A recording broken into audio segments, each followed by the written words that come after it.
We call the meeting to order. Danielle, you can lead us in the flag salute, please. All right. Pledge allegiance to the flag of the United States of America and to the republic for which it stands, one nation, under God, indivisible, with liberty and justice for all.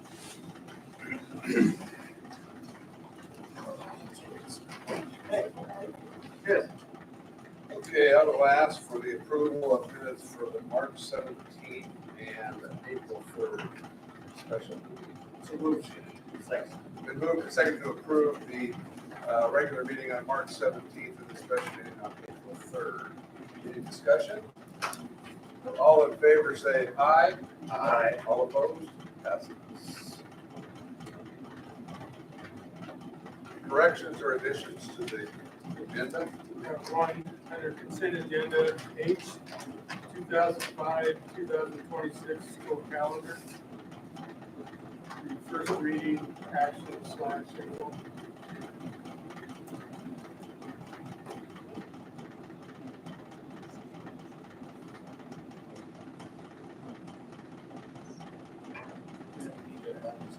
Add an executive session. Right.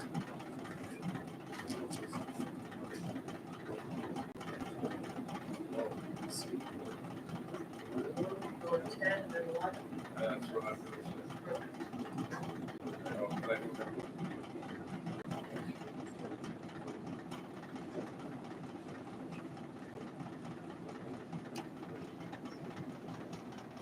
going to say.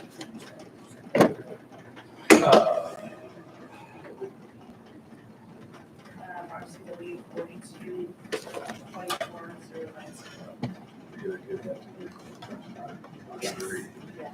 And we do it before adjournment or after?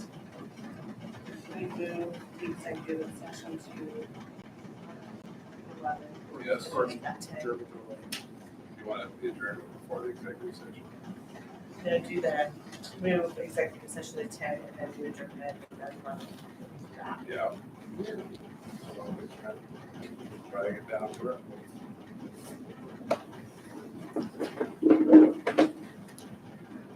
Was that everything? Just okay.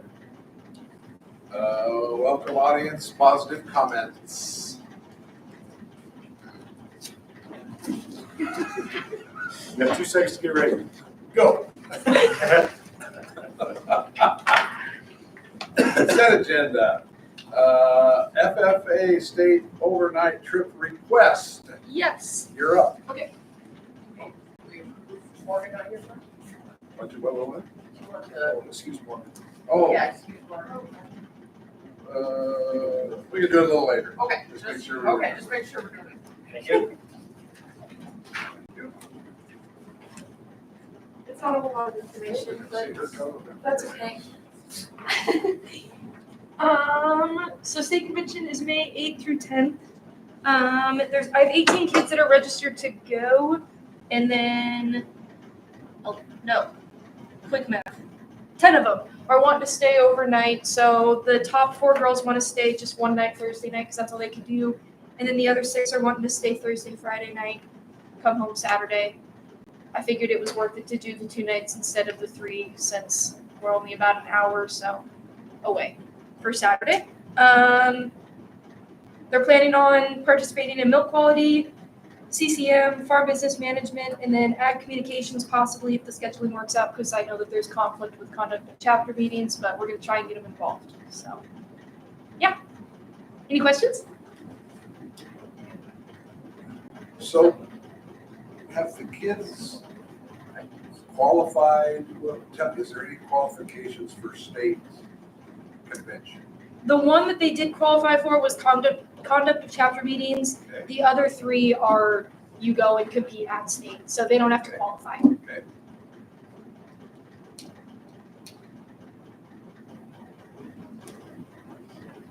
This isn't Pullman, right? Yeah, this one's in Pullman. Okay. Oh, yeah, I forgot to add that on there. Yeah, they stay in the dorms at Wazoo. Daniel asked, and I was like, I think it's still in Pullman. Okay, yeah, yep, So we're an yep. hour away, so. They got it switched back from Tri-Cities, which is nice. Okay, So, just make sure. yep.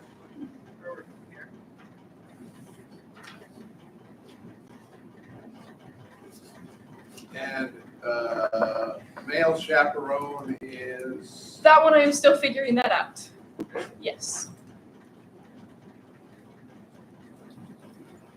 I have like a room for them on the list when I registered, but I just put a random name in there because I don't have anyone at the moment.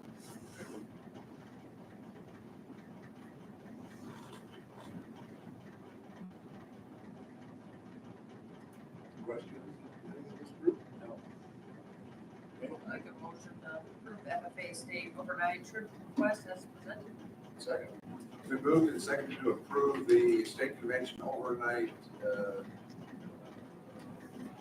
trip as presented. All in favor, say aye. Aye. All opposed? Thank you. Passes. Thank you. Surplus list. Okay, this is the gym equipment, which is the universal weight room, the Nordic treadmill. And then we also have 2 vehicles. We have the Ford 2012 Ford Fusion, which is gonna cost more to fix than it's worth. And then the Thomas 2014 Ford Thomas bus. And I believe that was my bus. Number 2 says. Yes. And Randy has he's still here. If you want to talk to them.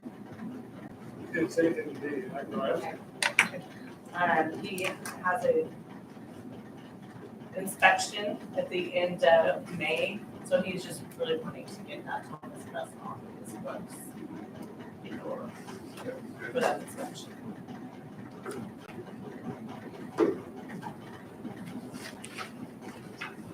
Any questions? Entertain a motion. Move we approve the consent agenda item 6B, surplus items as presented. Second. We moved and seconded to approve the consent agenda 6B surplusing the various items as presented. All in favor, say aye. Aye. All opposed? Passes. Middle school track coach. It's just a stipend for the middle school track coach, Jeff Gates, and it's for $2,693.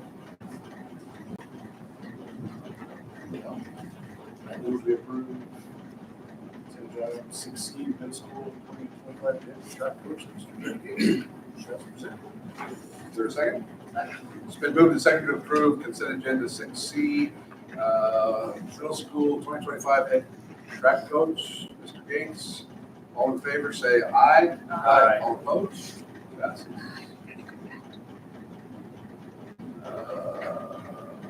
Missoula Children's Theater stipend. It's for Cody Titus for $139. Yeah, this is normally a $539 stipend. She is asked to give $400 to Mary Chesney for that. So that came off her stipend, so her part of salary. Entertain a motion. I move that we approve the stipend for Missoula Children's Theater to Cody Titus for $139. We moved and seconded to approve consent agenda 6D, Missoula Theater stipend, Cody Titus, $139. All in favor, say aye. Aye. All opposed? Policy 3205 and 3205 Okay, these policies were updated in 2023, a couple of years ago, and then this summer, they were updated again under 3205. The difference between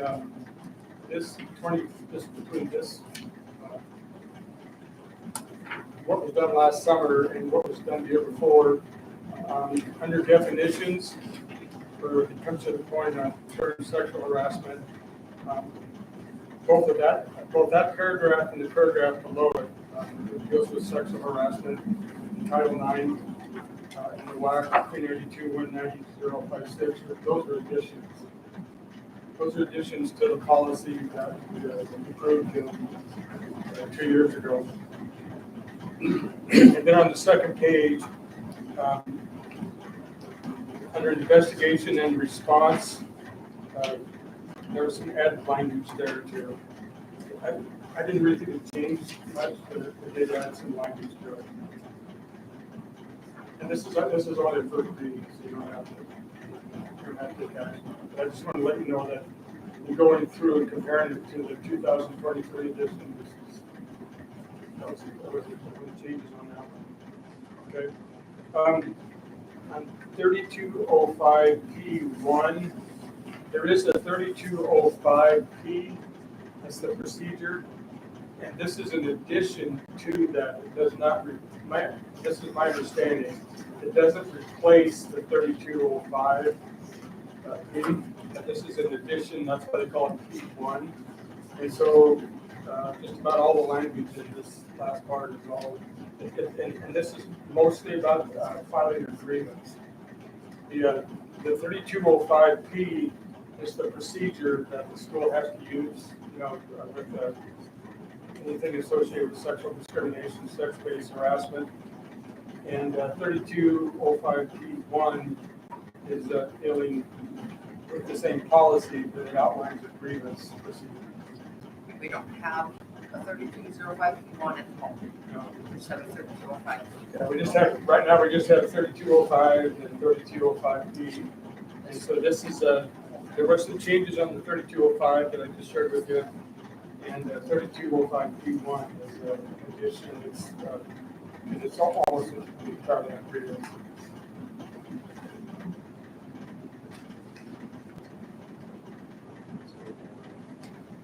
We'll just wait. First reading, I don't think there's any Yeah, hurry. it's just the first reading. Discussing it. I confess that I actually didn't understand that the P1 was in addition to I thought it was replacement. And we don't have to approve P because it's already Yeah. our policy. Okay. Any questions for Doug on these two items, you guys? Okay. Moving on. Phil Middle School teaching position. Okay, I was advised that it's a really good idea to get all items like this in the minutes, so that it's in the minutes, public knowledge, and people can refer to it. And with Hayden Becker's resignation, our plan right now is to fill it from within. So that's to notify you, and I guess you can kind of take action on it. But we're not gonna go outside advertise. We're gonna fill it from within. And then the other part to that is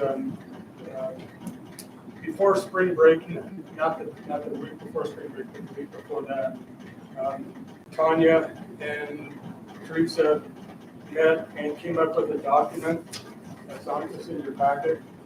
It's called the State of the Union. Find it? Yep. Okay, this is trying to be transparent with everybody. And we went over this with all the certified and all the classified personnel. And this was to explain to them, to share with them basically our financial condition in more specific detail, so it was just kind of out there. It's good for us to look at it too. And so, Lisa, you want to do this? Okay. You're good. Okay, State of the Union, we started out by going over the current monthly operating budget, averaging about $287,000. Our current monthly apportionment, total revenue is $260,000. So you can see there was a deficit there. We shared some information about how we're funded for 12.3 certified staff at X amount of money, $72,000. And then we're currently funded for 4.267 classified. We shared with them also that we have almost 15 certified staff, and we're overstaffed, obviously. And the classified staff, we have 13 classified. Transportation is separate to a point. Transportation, I'm trying to explain this better than I can. It's still part of our apportionment, But we do get some transportation money that does help pay some salaries, but doesn't pay for everything. We're still overstaffed on that. And explained to them that the session, when we talked about this, we still had about 4 or 5 weeks left to go in the session, legislative session. Explained to them that the session ends this Sunday.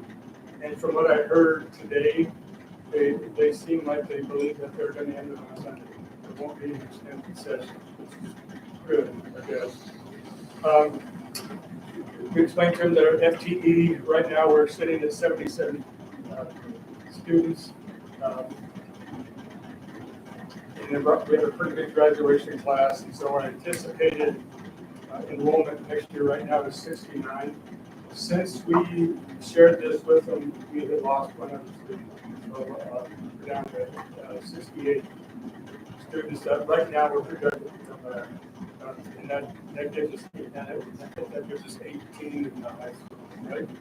18 in the high school. Then we shared with them other things that impact our budget. Cost of insurance, you can see there, cost of insurance projected to go up from $57,000 in 2023 to up to $150,000 for the 25-26 year. And then for levy cap, we explained to them how our levy works.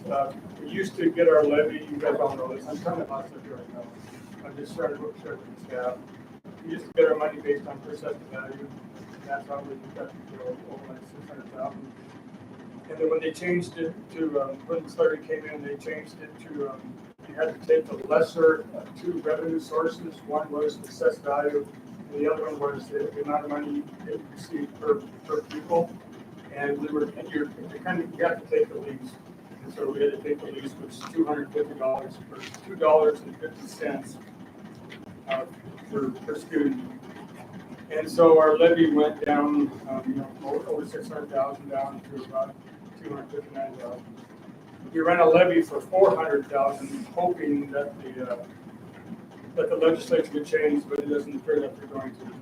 Our reserve fund, share with them what it was in 2022, and where it's at now.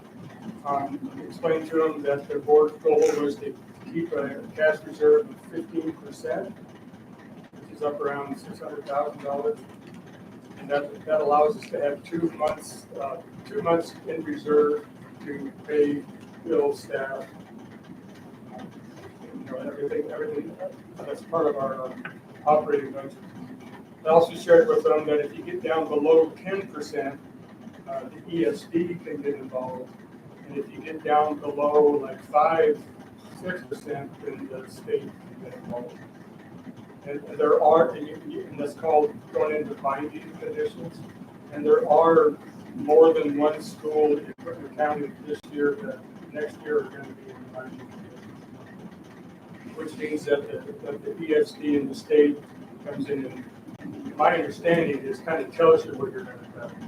You lose local control when you get to that point, which is kind of a big deal. About 600,000 would give us 2 months security to pay room bills. Boards of Word, this could take 2 years. And so basically what we shared with them is that our goal is to try to come as close to making it $200,000. And that's what we shared with them. So I just wanted to share with them, and we wanted that to be reflected in the minutes. Share there with the staff and share it with you. But the big thing is the middle school teaching position, because if you were going to go outside, we need to do it right now.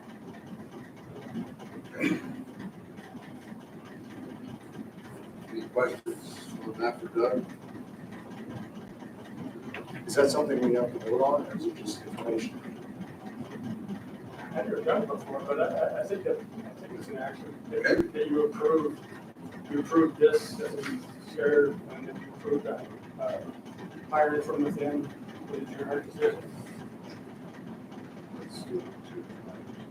I talked to several superintendents, and they're all the same. Make sure you get everything on the minutes. So you have to approve this too. No, So we approve doing just the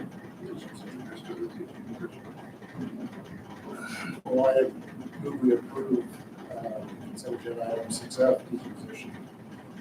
Fill middle school English position in-house as presented. Second. So moving second to approve the consent agenda 6F, fill middle school teaching position from within. All in favor, say aye. Aye. All opposed? Passes.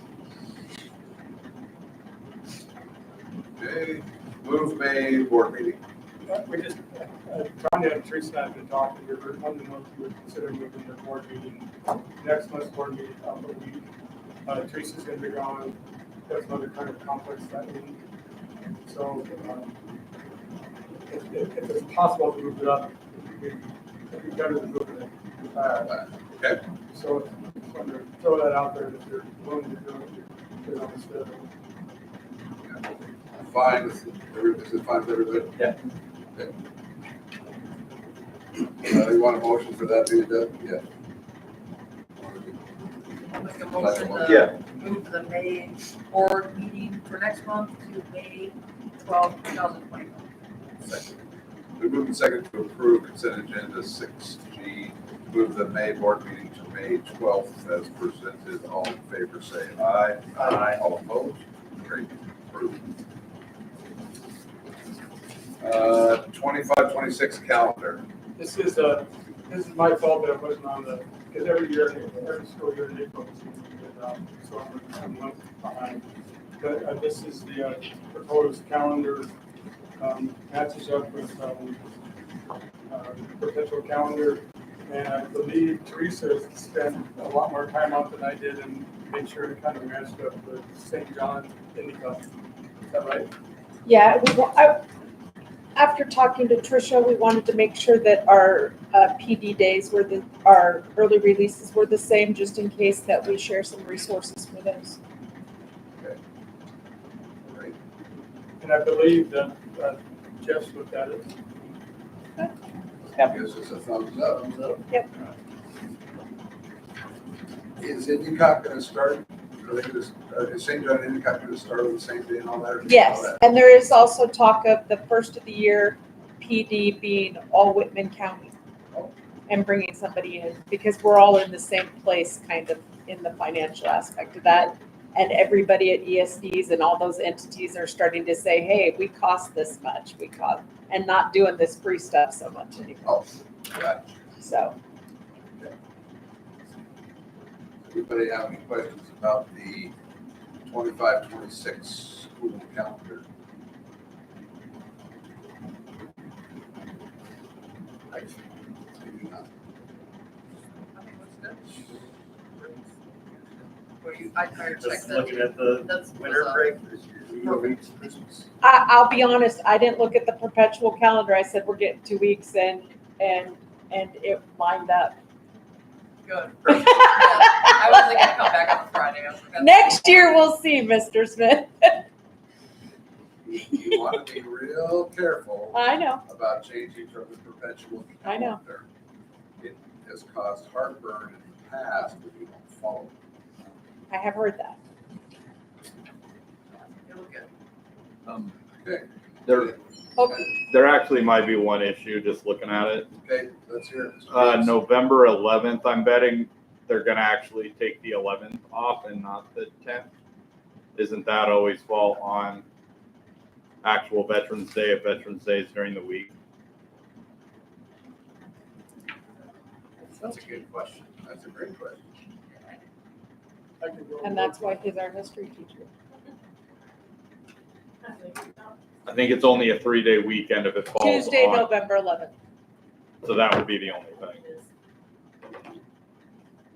So are you proposing then that they have 4 days off there? then? No, I'm just saying the 10th will be a school day Oh, because the 11th is like the 10th won't be a federal holiday. gotcha. So we'll have school on the 10th, no school on the 11th, half day on the 12th. Correct, because the federal holiday always falls on the 11th. I wonder if St. John. Okay, Okay, so we want to be able to change that. okay. So make a motion to approve it with that change. Yes, you certainly can. As long as none of us complain about it. All right, we're gonna find out. I move that we approve the school calendar with the change of the Veterans Day school out on the 11th on Veterans Day. Is there a second? Second. The moved and seconded to approve the 25-26 Cross School District calendar with the change from November 10th to the 11th for Veterans Day release. All in favor, say aye. Aye. All opposed? Thank you. There it is. Passes.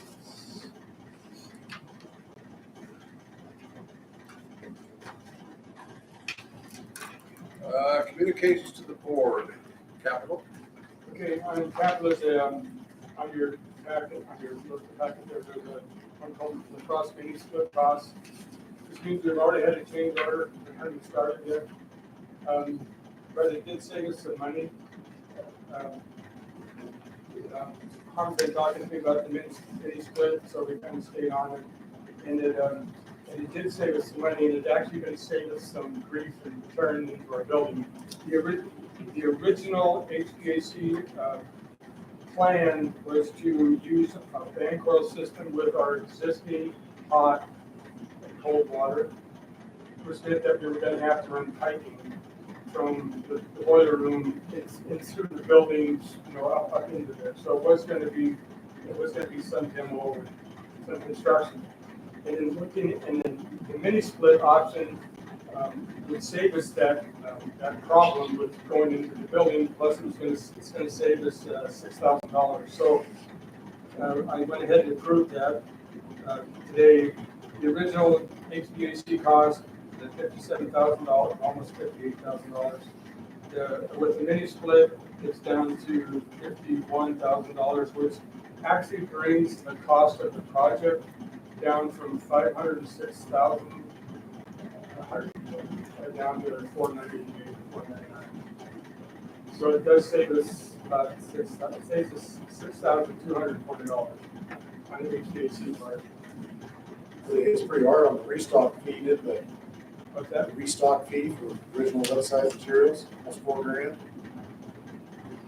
That be negotiated, or is that's just, it is what it is? That's pretty hefty. There's only 700 square feet in that whole thing. And I was just shocked with the original when they said with all the turns and the depth, it's going down across. I mean, it's not, and that's why they said they had to have 3 sets on the dresser. I don't think we'll get that. I don't know, just check. That seems pretty spent on piping. That's not good. Well, we need to know if they actually had purchased it. So we talk about restock, that means we've already purchased it and it was sitting here. Or somewhere. I think that we just need to ask that question. Because, I mean, $3,800. $3,800. I can ask. Yeah. I'll ask for it. Okay.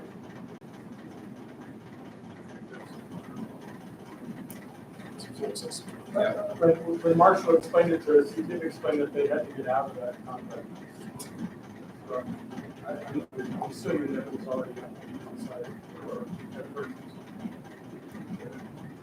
But I'll ask.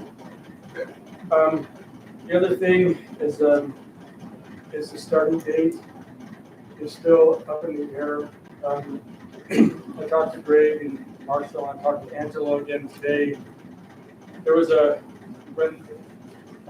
you guys know the scenario about the city hiring two outside agencies, one in Spokane and one in Olympia. One was to do the planning review and the other one was to do the building permit part. On the building permit part, they wouldn't issue us a building permit until we made some revisions. And the revisions, my understanding of it, had to do with the location of the firewalls at the end of each of the connector on both ends. On the top end of their we had it set up so that we were gonna be able to keep the windows that we had just purchased when we did the weight room. It was really expensive, custom made, heavy windows. And the building inspector, planned to do W3, wanted it to be wider than the original drawing was. And by making it wider, it was gonna make it wide enough to the point where we would have to take that window out. So that's why Greg, when he initially voted up, did it that way, so we didn't have to move that window. They wouldn't go for it. So we had to redo those drawings, make it a wider entrance. So we're gonna have to take that window out. To be part of the, so, and so they sent it back to the architect. I talked to Greg last week. He had his draftsman, they kind of went back and forth on it for a while, and they wouldn't do it. And so the place in the Olympic wouldn't do it. And so they just decided to comply. And so they rewrote the drawings back up and then submitted it to them. And then I talked to Angela today. She got the drawings today. They sent it over to Olympia. Olympia's W3 said it would be 7 to 10 days before they could guarantee that they would have a response. Tanya has gone down and paid for the building permit, which normally, my understanding is paid for by the contractor. And so, but Greg just said, if you're okay with it, just go ahead and pay for it. So you just have that part, and you don't have to try to chase that down. So Tanya did go down and pay for that. And they also sent us an invoice for the that was $3,200. Yeah, the building permit, so I paid for it because that's what we originally thought was holding it up. Yeah. So that was around it. It wasn't. So wait on that. And then that extra sheet that you guys got, they handed you is that AP that was just rent today. Oh.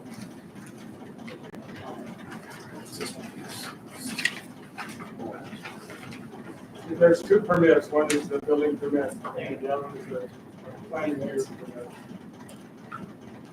For the $2,100. Yeah, that's the 2147. Right.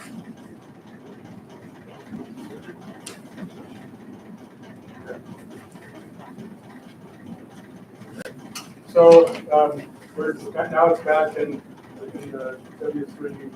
As soon as they approve the plan, they'll send it back to us. And Angela said she'll get the building permit up.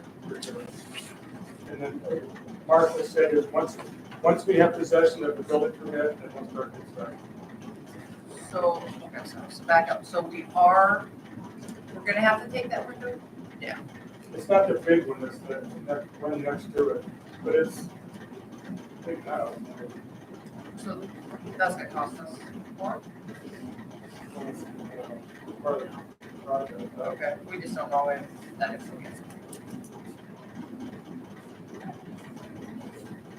Well,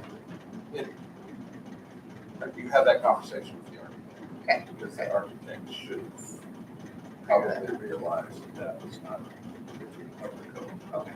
So I think we can have that conversation whether we win or not. Remember when we lost before on the correct?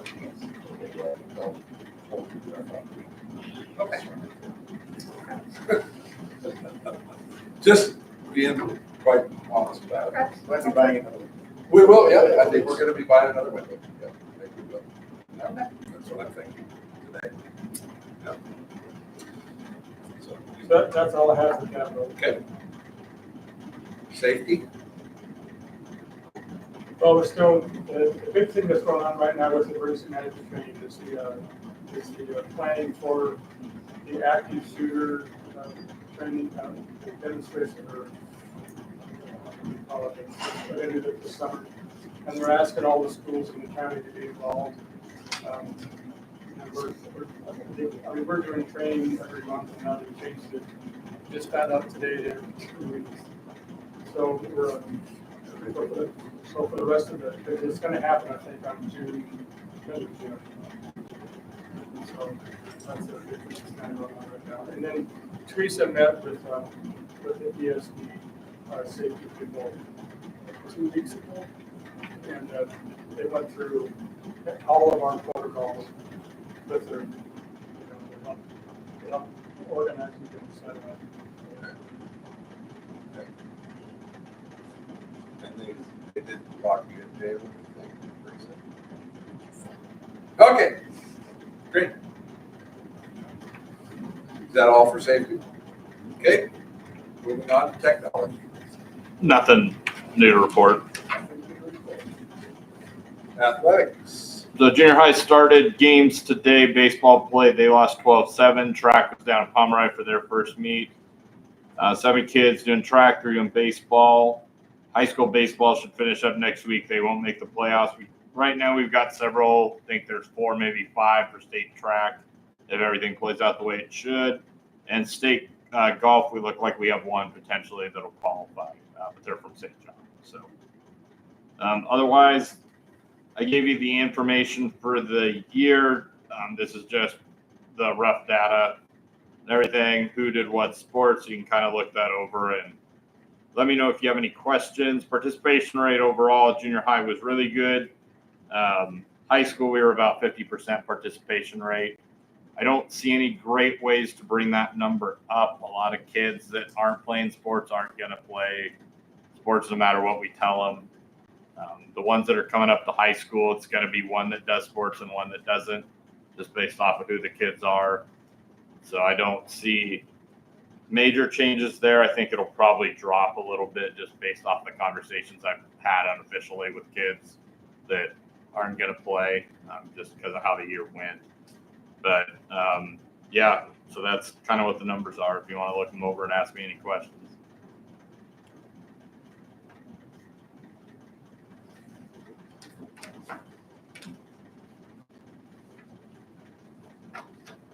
Have any questions for Mr. Gates?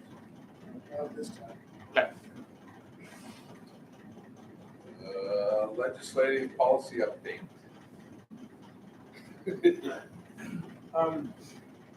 We're getting down to this is the last week, so we had a week of Zoom with Dan Steele and all the superintendents in Eastern Washington. One of the concerns I have, and I haven't been able to get an answer yet, they talked about it quite a bit, but they didn't really answer anybody's questions, had to do with how many schools are going to get funded on that list. Right. We have the planning grant that we got for $33,000, and for 73 on a list of 76. And when you ask them questions, they just talk about whether it's 400 million or they never say how far it's going to go. Or the one thing that I did learn today that I hadn't heard before is that it appears that the additional $6 million that they were talking that we're going to get, very high likelihood that's going to get cut. So instead of having the option of pumping from 6 million to 12 million, so the way it looked today, it didn't look like that was probably going to happen. We're probably going to stay at 6 million. I still don't have any idea if we're going to get funded or not. And if we don't get funded, then we go back on the list again. But that's 2 more years down the road. Another thing that came up today with the funding is that if you are awarded, there's what they call a SCAP, which is small, which is school construction approval. And if you pass a bond, which most people can't nowadays, but if you pass a bond for whatever, like $20 million, $30 million to build a new school or whatever, then you can also apply for SCAP money. And they said today that if you are granted the grant on the small scale construction, there's a very high likelihood that you can apply for SCAP money, and that would help soften the cushion of losing the other $6 million. The problem with the SCAP money, the way it was explained today, is it's a reimbursement. And so you have to spend the money first, and then you get reimbursed. And if you're talking 2 or 3 million, that's a lot to choke on. And so I don't know. I can't say for sure I totally understand it, so I'm probably not explaining it, but that's what it was explained to us today, that if you get the grant, then you can apply for SCAP money, but the way it's written up right now, you have to get the reimbursement, which would be really tough for a lot of schools. you gotta pass a bond first. And you have to pass a bond first, right? You gotta come up with the money. Yeah. But, so is this like a written agreement that they're gonna give you the money, or is this, we say we are, but then a year later, no? You're hoping. Well, that's, then you already spent the money, so Yep, exactly. That's very, it's a little, skeptical. Scary. yeah, a little bit, I don't know. But I guess the only good news is we'll probably know by Sunday. It sounds like this, it sounds like they're gonna do it. SPED and MSOC funding, very slight movement. I think the MSOC, they said they were gonna add another $35,000 per student. $35, not $35,000. $35,000. $35. Okay, I take the 35,000. $35. $35. $35 per That's student. $2,500 for us. A lot. They're lifting the special ed cap though, which, I mean, it'll help. but Still not. Also, they're adding to the percentage of special ed money. There's no cap at all. Just get that professional students. That's what I understood it to. Oh, really? When we were capped at, well, Right. last year's 15%, this year was 16%, so. They're There's gonna, no cap if we have, 17, 18% kids, then I think they'll be a little bit extra, but One good thing that came out is it appears very, very likely that they're gonna allow schools that did transitional kindergarten this year to be funded at the same level next year, regardless of how many kids you have. So you can at least run the program, but you might not get any more money to more kids. And right now, we're funded for 2.7. We had 2.7 kids this year. That's what the formula came out to. And so that's what we would be funded. That's not final, but it appears that's the direction they're going to go. And so we would at least be able to run the program, and we would get some money, for the transitional kindergarten, but probably not, we probably won't get a portion of grades. If there's over 2.7 kids, we won't, have enough money at all. It's not considered part of basic ed. So it's kind of a complicated kind of thing. They also said too, this is a Dan Steele quote, the percentage of the legislative budget for education is at the lowest that it's been since 2017. 42%. 42% of the legislative budget goes to education. And it's frustrating for everybody because it's supposed to be the paramount duty of the state to fund education. So it's kind of frustrating. There was a lot of time and efforts spent on, like you can imagine, on social issues this year at the legislature that helped the schools. So that I don't know how that's going to impact. We did talk about that there was a lot of things that were sourced. But one thing that will affect us, it appears that there's a potential to change how we get our portion money. So instead of like 1 month, instead of getting like 7%, we may get 8%. And then a month where we get 9% normally, we would get 7%. Or, I mean, if you change the downwards, it could impact her on how she sets up the budget. they're just inloading everything, so you're gonna get your largest percentage in July and August. Like, right now, July is our biggest apportionment month. We get like, I think it's 12.5% in July. Well, now they're gonna do that amount in July and August, which means the other months are gonna be less, which we have a fund balance to carry us. But that's, especially for a lot of large schools, they're really concerned about that because they're just paycheck to paycheck. And another good reason not to let our fund balance drop. Yeah, because that's been the biggest. I've just listened to several good sessions. The school's extremely upset about that and concerned. Just because they're gonna be borrowing money to get through the year and then get the rest apportionment at the very last 2 months, which is our summer months too. So usually our spending is a little bit less than July and August. Another pretty big thing is that the school districts that do a combination of in-building instruction and online instruction, we call it ALE, alternative learning education.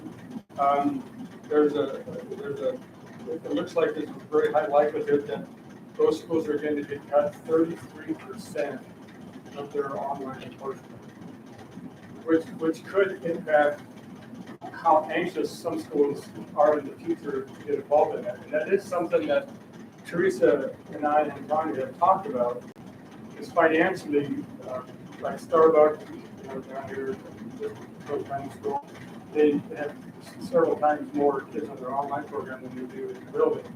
And but it's money coming into their district. And so if this goes through, I don't know, nobody could explain the rationale behind it, but it seems pretty likely that the enforcement can be cut 33% on the online part of it. Okay, so that may impact, what our discussion.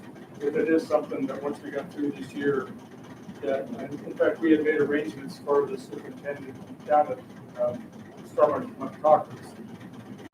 But we decided to wait until the legislative session got over, just to see, because it is something that, it's something to think about. Because there are schools that were in the business of both. The one good thing that came about of it, is a transportation funding for non-school buses, vans and Suburbans. And it appears it's going to go through, and it appears right now that the person's not going to have any really additional training. Like you're not going to have like a bus driver's license. You just drive the Suburban van.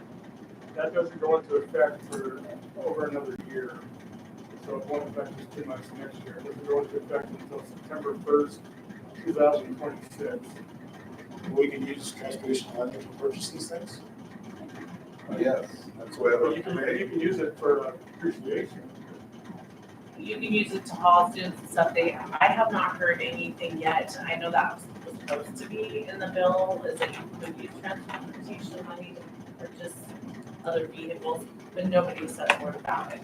The big thing was that you would get reimbursed for Heinz kids with the Suburbans, picking them up. Or you can get the miles. Right now, we're not The getting miles, anything. yeah. We're not getting anything for home in school. No, well, because we usually pick up kids for So school and stuff, so with that, it's usually our athletics and it all comes out of our levy athletics. it's You have to only separate routes that. to school, Yes, to and from school. Yeah. and then the TK thing, which is good, is that, they're not accepting new schools, there's a waiting list right now. They're just hoping schools will drop it so that these other schools can Come in. start it. So the fact that we started it last year is actually, we got in at the right time. It's not a lot of that 2.7, it's not huge, but at least we're there. Yeah, Dan Steele and Jim Krokowski are the ones that run a lot of those meetings that are very involved here. They're both really smart, really good, I think. And they were really frustrated today. They felt that this session was one of the most unsupporting of educational issues, and felt that there was a lot of they sensed that there was a lot of anti-education sentiment by legislatures, mostly in the sense of not trusting schools, and everybody's test scores are not going up, and so they were. One of the comments that Dan shared today with several quotes by legislatures is that the test scores are going down, so they're not doing a very good job.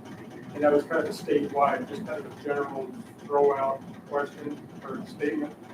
And they also, but one of the biggest issues that was kind of disappointing was it didn't have much to do with education. It had more to do with social issues.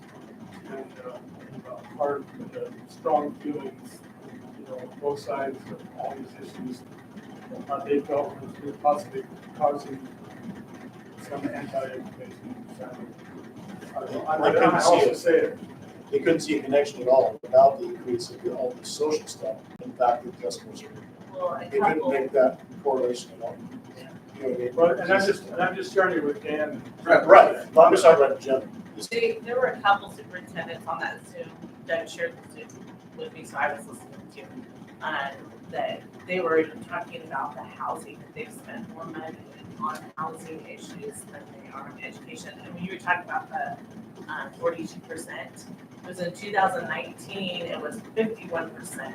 It's never been 51% again, and they were all saying it should never have dropped to that 51%, but we're here again down to 40.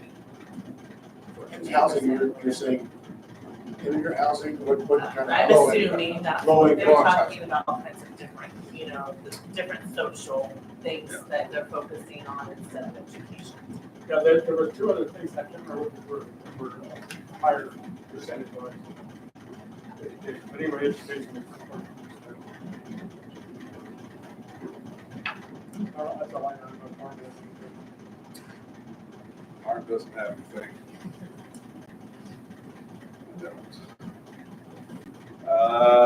Move on to the principal's report.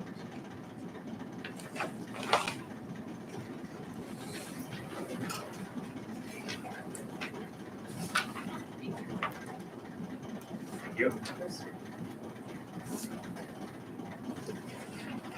Thank you. All right, start with criterion 1. Leadership team has been working hard at helping me put together a master schedule. Their perspectives have been great. I think I have a draft to share with them tomorrow. We'll see how that goes. Like Doug said, we're projecting 18 right at the moment. At high school, if a house sells, we're gonna lose 2 more. So that'll be down to 16 at the high school. The tricky part of high school scheduling is Mr. Gage teaches two grades at a time, the way he teaches English and history. So there's half of your high school in this class. So you've only got 8, 9 kids to put amongst whoever's left. So it gets to be a little bit creative. I did interview all the high school students and talk to some of the staff about what could be offered.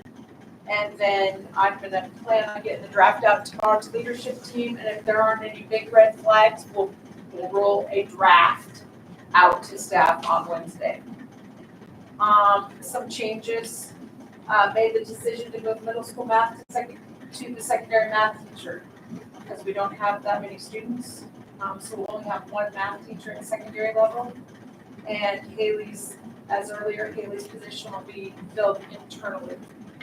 And then next steps, do some empathy interviews. I want to hear from students that are leaving us what we can do better.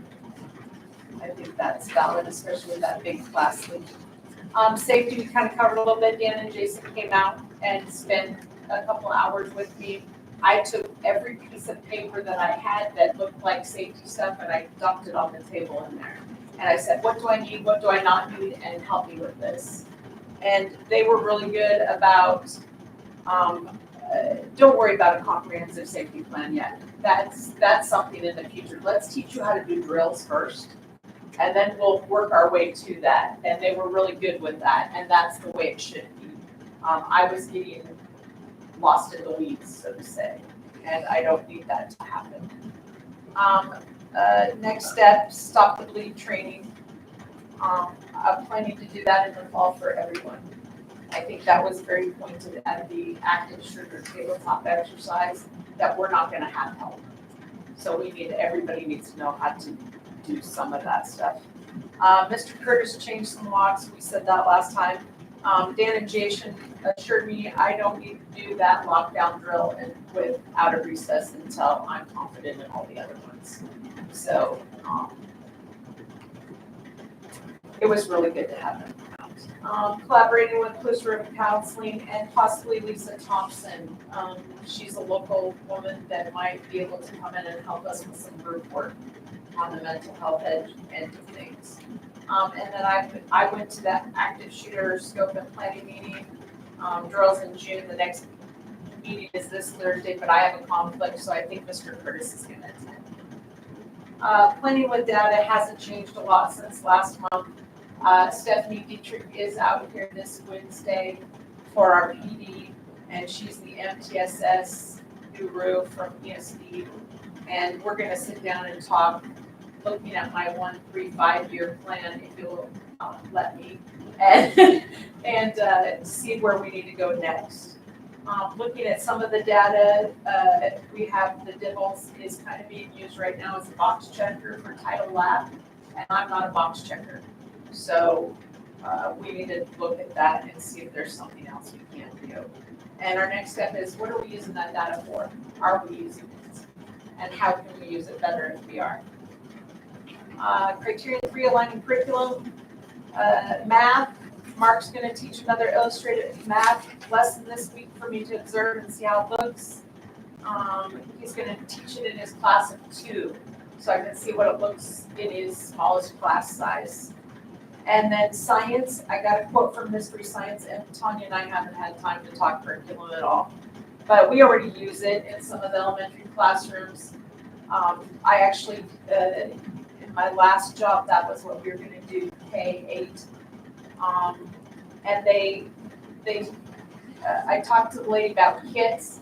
You can't order the kits in less than 30 students, but we could use it for 5 years if we had 6 kids a year for 5 years.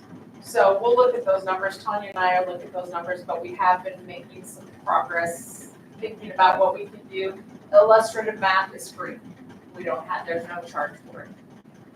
And I'm looking at a new structure where Mr. Starring would teach an elementary science class, 7th period. Like, let's say Katie Zarian is Mondays.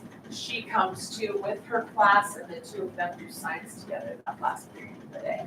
Then on Tuesdays would be Mrs. Heaton's class, and then on Wednesdays would be, so at least 1 day a week they're getting fidelity science. Not that they don't.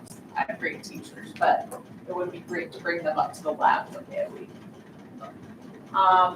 And like this says, working towards TK-12 vertical alignment. I've talked to Mr. Gates and Mrs. Zarian about perhaps having some kind of school-wide goal next year, whether it be a writing goal or a math goal or what it is, that we're all working on the same page towards some goal.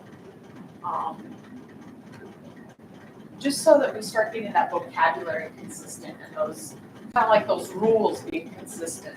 Kindergarten through 12, I think would help us a lot. We need to have a curriculum adoption cycle. We have a lot of bits and pieces here and there, and that would, if we were K-12 aligned, that would help with that piece too. Even as far as like math, how is a math lesson set up? It would be nice if it was the same kind of setup in 3rd grade and the same kind of setup in 7th grade, all the way through how lesson design is. And if we had the same curriculum, it would be able to be that way. And secondary math, that's why I chose to go there. We didn't have it. We don't have any curriculum, and it's free. So that's really nice. Elementary science, they were using it in bits and pieces. I don't know the financial side of it, but the guy gave me a really good deal on our little tiny school, so Tanya and I will take a look at that. And that last thing, balancing technology driven instruction with teacher-led differentiation. We're not in COVID anymore. We don't need to teach on a computer all day long. We need to talk to kids. So we're working on that. Improving instruction. I am an official legal evaluator of the Marzano framework. So I finished my training on March 25th. I'll be finished with observations this week, maybe one next week. I'm giving one teacher a little grace because he's really involved in a lot of things right now. And it's one I'm not worried about at all. I'm not worried about any of them, but I'm really not worried. Most of the teachers appreciate the constructive feedback I've given, and then Jeff and I are planning to work together to work on the CBA language, so it's aligned with what the state evaluation process is in 2025. And that, so we're aligned. I mean, we need to be aligned, and so Jeff and I have been working together on that. Next steps, working with Stephanie and Jennifer Ireland, who does TPEP. They're thinking that we might be able to be a model school for some of their work, and maybe us with Endicott together for some of their work with TPEP and MTSS. And we're considering, the reason I wanted the calendar aligned is if we could work with Trish and Endicott and somehow share those PD costs, because they're just not gonna be free anymore. Everybody's having to do that, so even ESD. Managing resources, like Doug shared that document, Tanya and I worked together with that. I mean, we need to be fiscally responsible in everything we do, that's just the bottom line. So that's the question I always ask. We created that State of the Union paper. And then the last thing on there, I got to go to the Hagen Foundation reception last week. And I got some great ideas for some future grants. And what I did see is I think if we apply and we have a reason behind it, we're going to get money for it. They love the small schools, they love LaCrosse. And I happen to have a connection with one of the board members. Anyway, thanks to my last name, Harm. Engaging the families and community. Literacy night was last Wednesday. It was awesome. Haley did a great job organizing that. Food bank distribution is this Wednesday. I wish I could have gotten all the dates of our luncheons this month, but I didn't get connected with that, sorry. And Muffins with Moms is going to be May 9th. I think we're working really good with the community. It seems like it's very positive. The number of people that were here for literacy night, I think, was a testament to that. Closing the gap. I can tell you right now that I didn't put any highlights because I don't know what I'm doing there right now. I mean, I know what I'm doing, but it's not like on the top of my list right now. Gotta have a plan for next year first, and then what does targeted intervention? Katie Zarian and I talked today about the walk to read and the walk to math models and what that's gonna look like next year. And just using my leadership team, I have 4 people, 2 from each building, and they've been doing a great job giving me input and helping me. It helps me know like historical stuff, and not that I want to go off the historical stuff, but sometimes you need to know that historical background. And so they've been really great at doing that. And then other highlights. We had ASB elections last Friday. Our new president is Olivia McGregor, Chloe Waddell Vice, Olivia Davison Secretary, Jake Cohen Treasurer, and we have a student representative, Gracie Schwartz, which next year I envision she will give you a board report every month. She is right now serving as a legislative page for Judge Schmidt this week. She is digging it. I just heard from Tammy, and I guess she talked to Mal Bennett, and she's just giddy. So I'm going to put a little idea in your head, Mr. Smith. When you go to WASDA next year, if you go, there are student sessions. There sure is. So I'm just going to throw that out there. Because she has found her thing. So it's pretty cool. Remember, it's in Seattle. I know. Well, then I would have to too. Prom will Yes, you would. There would have to be a chaperone. Exactly. See how that works? Prom's this Saturday, 8 to 11. I'm going to go. Avery Morgan, myself, and I just found out Mrs. Heaton are going to go help decorating Friday afternoon. Evaluations and budget are a focus of mine this month. I don't foresee any problem with having everything done by May 15th. I almost have all my observations done, and then we're just going to start hitting evals, and Jeff has helped guide me with a good way of getting it done, and I like it, and we're going to get her done. We're going to continue working towards creating systems with the goal of a formal school improvement plan by next September, like I put in parentheses, it's hard to build a house without a set of plans. And that's kind of the way I feel. I was accepted to the Next Level of Leaders program. Tricia and I are gonna kind of partner with that. It's a 2-year cohort, and the only in-person event during the school year is March 1st and 2nd, and that's a Sunday, Monday. So there's really not too much time away. It does have a cost. It's pretty minimal compared to what the AWS was this year, so it's not as much. And we did begin today. Tomorrow we'll start, high school math, we'll start this week. Any questions? Thank you. Thank you very much. Financial report. Yeah, I gave you guys 2 new handouts because the summary of expenditures changed. So that is your golden rod on the second sheet. Your golden rod on it. We did another AP for that capital.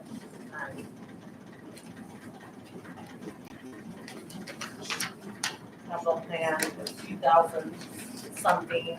So it brings the total April cap bill to 5,476.19 for approval.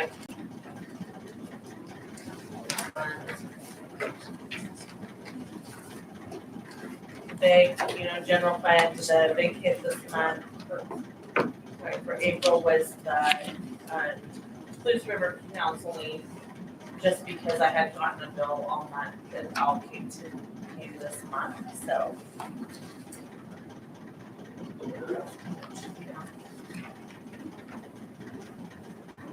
How's Danielle feel about the bills down there?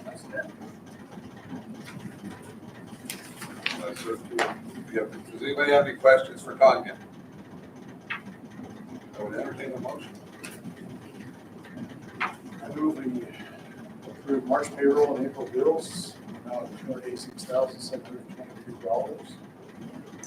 Second. There's moved to second to approve the March payroll, April bills, and the amount of $286,723. All in favor, say aye. Aye. All opposed? Approved. One more note, just remembered I talked to Danielle about this earlier, is that whole catch Morgan excited harmony. You guys are all leaving file for re-election, violence, May 9th is the deadline. Yep. There's all up next this time. Harmon, Danielle, and Morgan. Is there, okay, there's more than one day, I assume. I can get it now. Okay, You can do it online also. Yeah. but May 9th is the last day. Yes, it's a The deadline. last day. There's a few days, I assume, Yeah, it's before that. on the email. There was dates on the email. that was sent out. Sign up. I sent everybody. Yeah, he was on. I think I attached the information. Yes. You might want to redo that now. Okay. Yeah.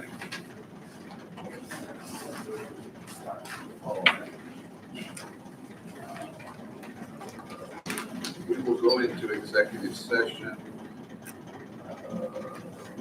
Forms of an employee, RCW 42.30.110. That's all I'm going to say this time. Okay, thank you.